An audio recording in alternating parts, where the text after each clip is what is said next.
이스라엘이 로마에 함락당하여 그 지도가 지구상에서 사라질 때 가장 존경받는 랍비였던 벤 자카이는 관에 숨어들어 비밀이 성을 빠져나가 로마 총사령관 베시파시아누스 장군을 만납니다. 그리고 조건을 들어줄 터이니 야분의 지역만은 남겨달라고 간청을 합니다. 베시파시아누스는 야분에는 작은 시골 마을이므로 쉽게 허락을 했습니다. 이 야분에에는 율법을 가르치는 학교가 있었고 이곳에는 랍비, 유대인 학자들이 그곳에 많이 있었습니다. 실제로 로마군은 예루살렘을 완전히 파괴하였으나 야분의 지역을 남겨두었습니다. 그 후 유대인들은 나라 없이 2000년 동안이나 전 세계를 떠돌며 살았으나 그들에게 남아있는 것이 있었는데 그것은 교육입니다. 하나님의 말씀을 가르치는 교육입니다. 랍비인 벤 자카이는 나라가 없어져도 다음에 우리 자녀들을 하나님의 말씀으로 가르칠 수만 있다면 이스라엘은 다시 일어설 줄로 분명히 믿었고 그렇게 되었습니다. 그러면 이들이 무엇으로 그렇게 강한 민족이 될 수가 있었습니까? 그것은 바로 자녀 교육이었습니다. 이들은 나라 없이 전 세계를 2000년 가까이 떠돌며 살았어도 자녀 교육만은 철저히 시켰고 그들의 언어를 지켜냈고 민족성을 지켜냈습니다. 지금도 유태인들은 13살이 되기까지 토라와 탈무드를 늘 공부하며 토라를 암송시킵니다. 중고등학교에 들어가도 계속해서 토라와 탈무드를 공부합니다. 토라는 율법이라는 뜻입니다. 창세기, 출애굽기, 레위기, 민수기, 신명기입니다. 그리고 탈무드는 이 토라를 해석하고 설명한 책이 바로 탈무드입니다. 이스라엘의 선교사로 갔던 목사님들의 이야기를 들어보면 실제로 자기 자녀들이 이스라엘에서 유대인 학교를 다닐 때 토라를 통째로 암기시키는 것을 보았다고 했습니다. 성경을 통째로 암기하다 보니 어렸을 적부터 무엇을 통째로 암기하는 능력이 늘어납니다. 이들은 하나님께서 주신 여호와 신앙을 그들의 가장 소중한 자산으로 여기고 그것을 계속해서 그들의 보물로 간직하고 있는 것입니다. 이들은 학교에 등교하자마자 입시를 준비하는 것이 아니라 하나님의 말씀을 먼저 가르칩니다. 여기에 비밀이 있습니다.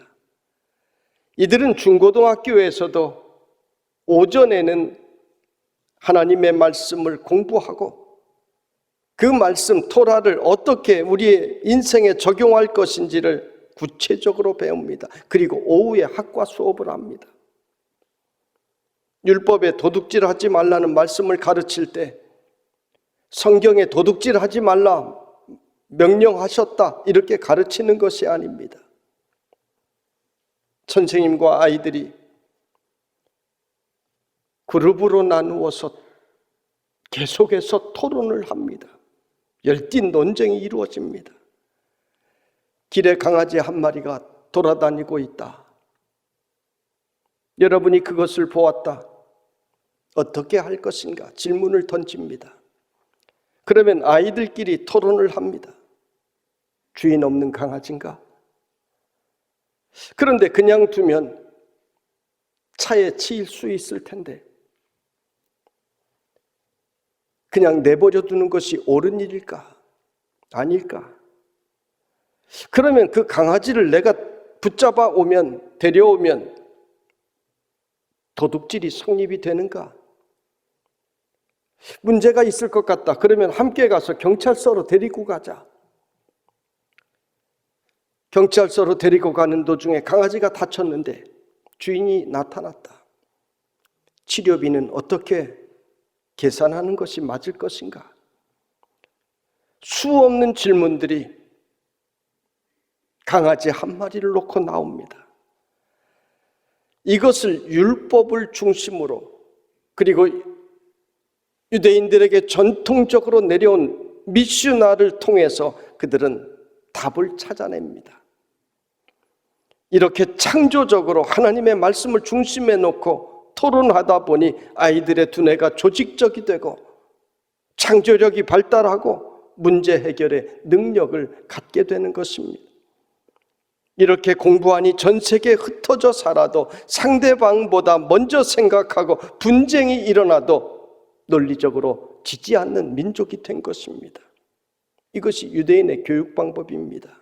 아이를 진정 가르치려면 손에 물고기를 쥐어주는 것이 아니라 낚시하는 법을 가르치라는 말이 있습니다. 유대 교육이 그런 것입니다. 그래서 이들은 아주 강하게 자라납니다. 어렸을 적부터 하나님의 말씀을 통하여 오직 여호와 하나님만 바라보는 것을 철저하게 훈련시키니 이들은 모두가 하나님을 믿는 사람들이 됩니다.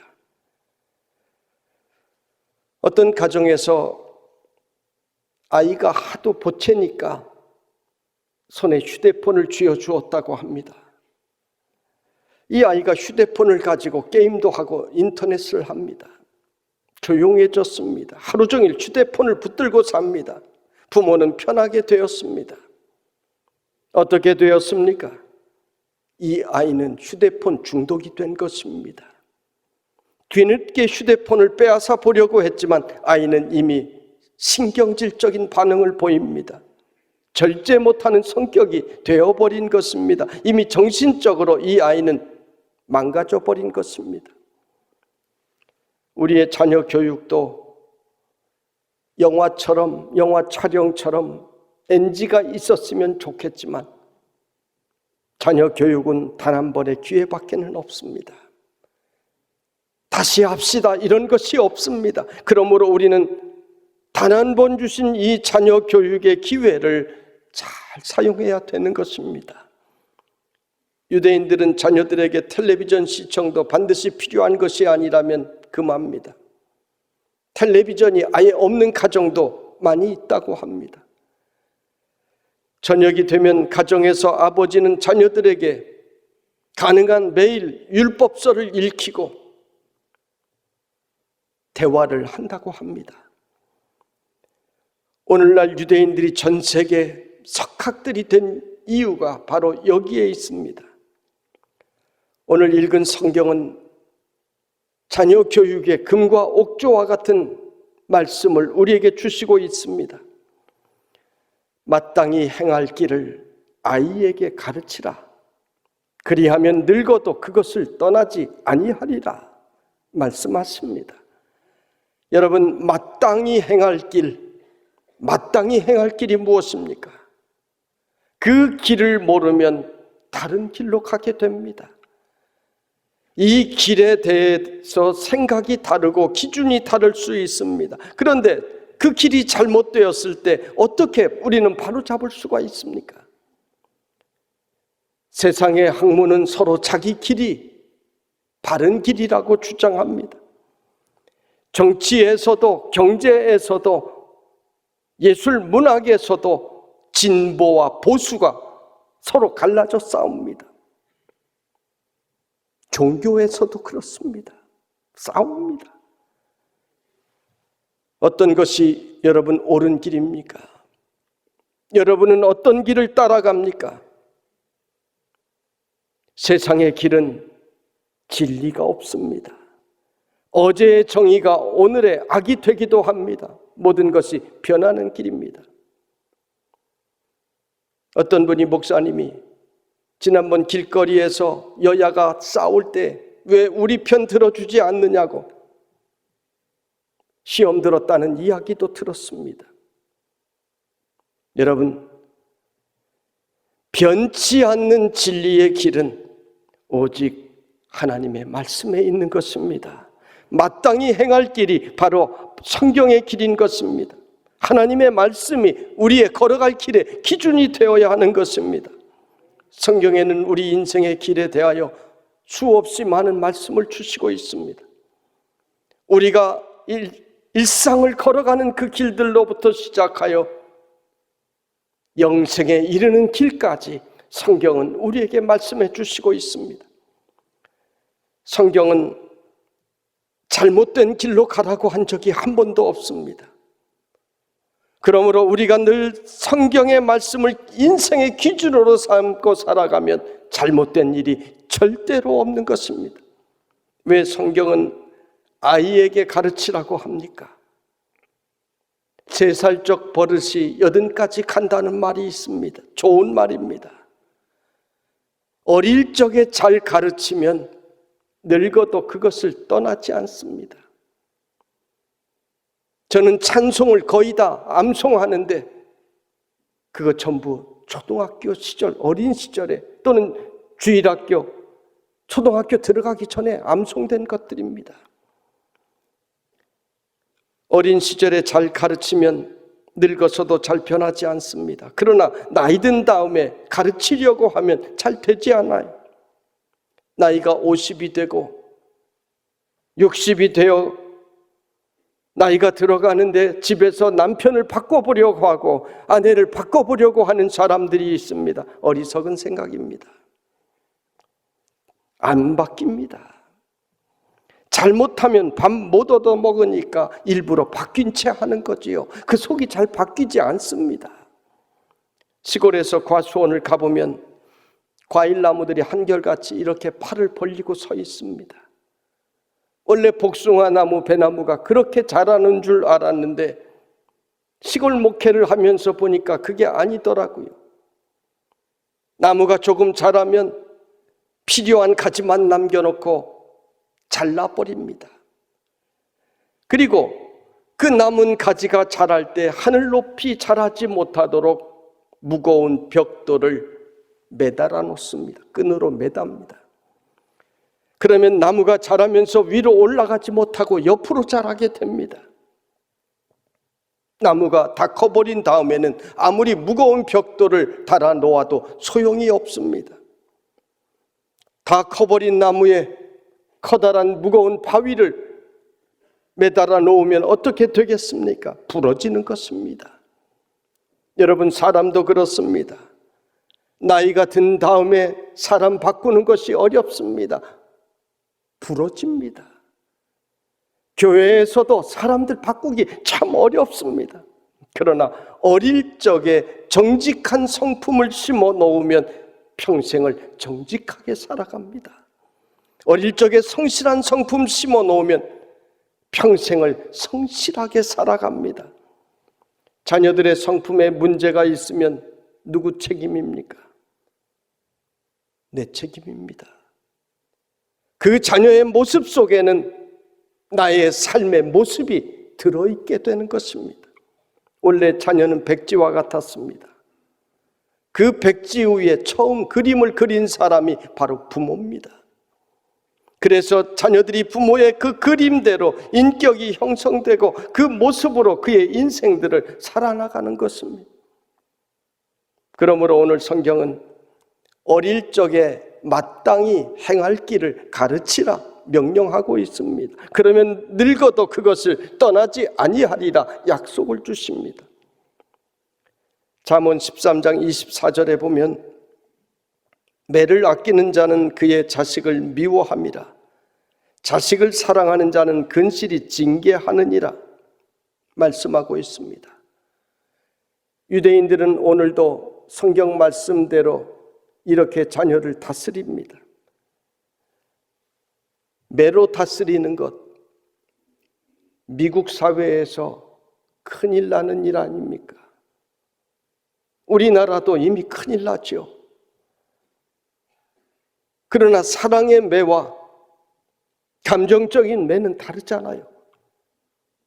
유대인의 가정에서는 오늘도 그렇게 합니다.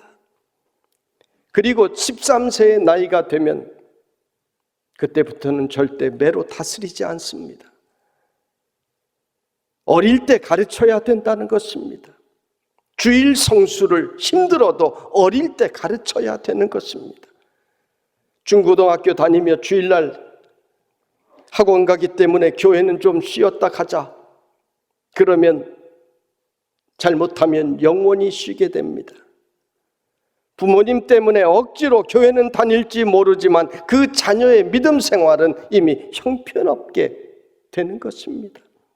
여러분, 우리는 자녀의 인생에 무엇이 더 중요한지를 잘 아셔야 합니다.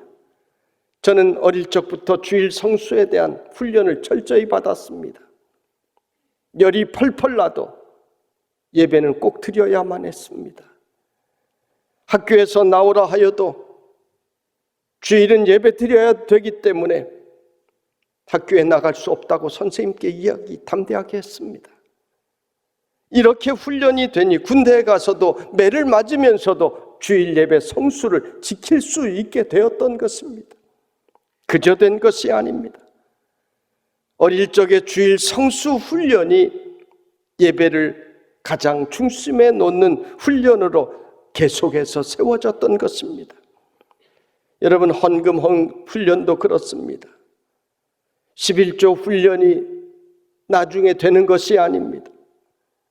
잘 안 돼요. 아까워합니다. 정직한 11조 드리지 않으려고 합니다. 그러나 어렸을 적부터 10의 1은 하나님의 것이라고 분명히 훈련을 시키면 성인이 되어서도 당연히 이것은 하나님의 것으로 알고 드리는 사람이 되는 것입니다.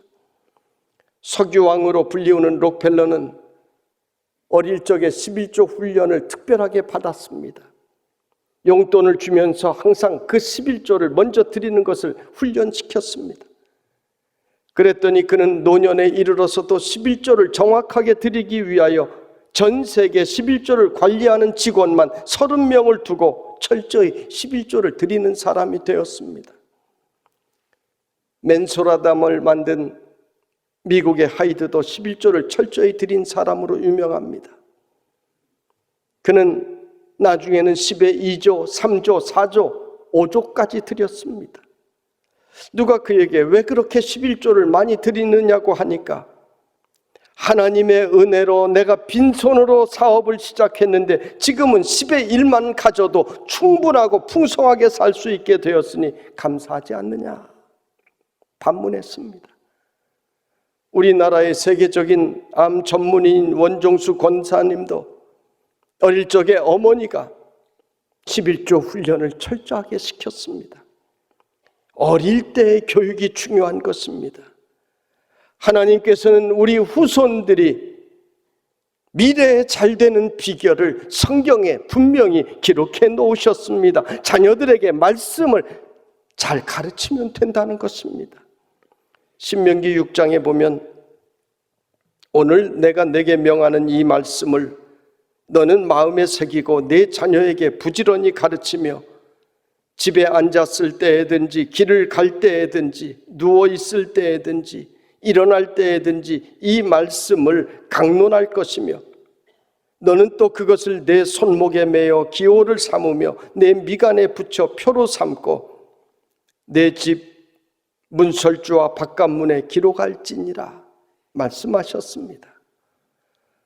부모가 먼저 하나님의 말씀을 내 마음에 새기고 그리고 그 말씀을 자녀에게 부지런히 가르치라 하셨습니다. 그 말씀을 강론하라, 늘 자녀들에게 풀어서 설명하라 하셨습니다. 유대인들은 지금도 가정에서 이 말씀대로 자녀들을 가르칩니다. 여러분, 자녀가 잘 되기를 원하십니까? 성경 말씀대로 가르치면 되는 것입니다. 여러분, 성경 말씀대로 자란 자녀는 절대로 잘못될 리가 없는 것입니다. 성경 말씀으로 자란 자녀는 마약 같은 거 하라고 해도 하지 않습니다. 성경 말씀으로 자란 자녀는 다른 사람을 괴롭히지 않습니다. 갑질하는 인생 절대로 되지 않습니다.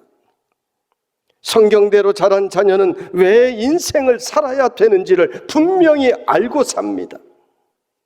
하나님께서 왜 우리 인생을 창조하셨습니까? 하나님께서 찬송을 받으시기 위해서 우리를 만드셨습니다. 그러므로 말씀으로 가르쳐진 자녀들은 비전을 가지고 살아가는 것입니다. 성실하게 살고 정직하게 살고 열심히 살아가는 것입니다. 그래서 하나님께 찬송을 올려드리는 세상의 리더십들이 되는 것입니다. 세상을 이끌고 나가는 훌륭한 인재들이 되는 것입니다. 미국 사회가 타락했다고 하는데 미국의 목사님과 대화하는데 그분이 그래요. 미국 사회가 타락한 건 맞습니다. 그러나 미국을 이끌어 나가는 리더십들은 타락하지 않았습니다.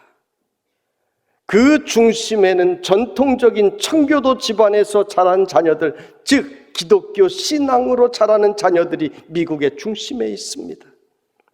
이들은 그 자녀들이 철저하게 성경대로 살고 비전 가지고 살아갑니다. 왜요? 하나님께 영광을 돌려야 되기 때문입니다. 그래서 이들이 미국 사회를 이끌어 나가는 리더십들이 된다는 것입니다. 여러분, 오늘 우리에게도 이러한 책임이 있습니다. 우리 한국 사회는 어떻게든 수단 방법 가리지 않고 위조를 해서라도 좋은 대학 들어가고 좋은 직장 들어가고 남보다 더 많은 월급 받고 잘 사는 것만 가르쳐 왔고 그렇게 달려왔습니다. 그래서 오늘날 학교 교육이 사라졌고 교육이 잘 되지 않습니다. 그러므로 오늘날 기독교 교육이 중요하고 우리의 자녀 교육이 중요한 것입니다. 우리는 우리 자녀들을 세상 사람들처럼 키우는 것이 아니라 세상을 이끌고 세상을 빛으로 소금으로 변화시킬 리더들로 키워내야 되는 것입니다. 성도 여러분, 오늘 우리는 오늘의 말씀을 통해 우리 자신을 회개할 수 있기를 바랍니다. 우리가 자녀들에게 사실 말씀을 잘 가르치지 못했습니다. 찬양을 가르치지 못했습니다. 우리 자녀들에게 기도하는 법을 가르치지 못했습니다. 정직하게 사는 것을 잘 가르치지 못했습니다. 생각하는 법을 가르치지 못했습니다. 부모에게 순종하고 공경하는 자녀로 가르치지 못했습니다. 하나님의 영광을 위하여 멋지게 살아가야 된다는 것을 가르치지 못했습니다. 심지어 우리는 자녀들의 영혼 구원도 제대로 가르치지 못했습니다. 우리 가정에 구원받지 못할 자녀들이 있다면 이 얼마나 안타깝고 비참한 일입니까? 우리는 이것을 오늘 회개해야 되는 것입니다. 그리고 지금이라도 말씀으로 가정이 다시 채워질 수 있기를 바랍니다. 다시 성경 말씀으로, 다시 성경으로 돌아가십시다. 자녀는 어른이 되어도 부모에게는 언제나 어린이입니다. 부모는 그 자녀를 바르게 인도할 책임이 있습니다. 커버린 자녀를 어떻게 합니까? 이제는 눈물로, 이제는 하나님 앞에 엎드리는 기도로 자녀를 가르쳐야 되는 것입니다. 오늘 어린이 주일입니다. 성도 여러분, 여러분의 가정마다 자녀들은 성경 말씀대로 살고 부모에게 효도하고 순종하고 부모는 자녀들을 위하여 희생하고 헌신하여 이 땅에 미래가 있는 가정들이 되시기를 주님의 이름으로 축원합니다.